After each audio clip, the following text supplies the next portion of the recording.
एहो मकुमा में मैं तो हम 2-4 गो बेटा नहीं छिए कि हम मर देबे तो दूसरो बेटा मां के पार घाट लगा देते बेईमानी है।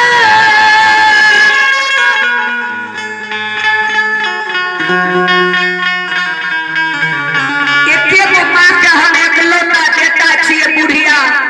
मैं के बुढ़वा बेटा तू छिए हमें एहो जिंदा रही रहते माँ के सेवा के लिए गांव गांव से फूलों बेच के मैं बेटा गुजर बसर मकुमा में के लिए ठाकुर जी आ जाओ गोसाई हमरा टांग नारिया के काट गई जेते ने के मैं के माइन चैन के खिलते माइयो मरते हमहू मर धर्मराज आकाशवाणी है अंदो ए अंदो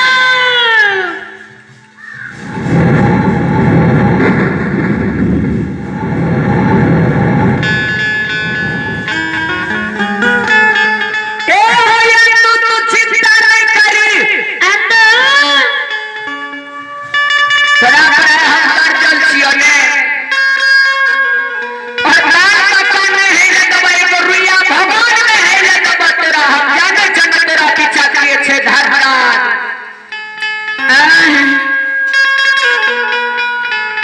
अंदु बाबा कॉल करके कहे हो गोसाई नहीं देबो काट कर निकल के चलन अनदु तोहारा हो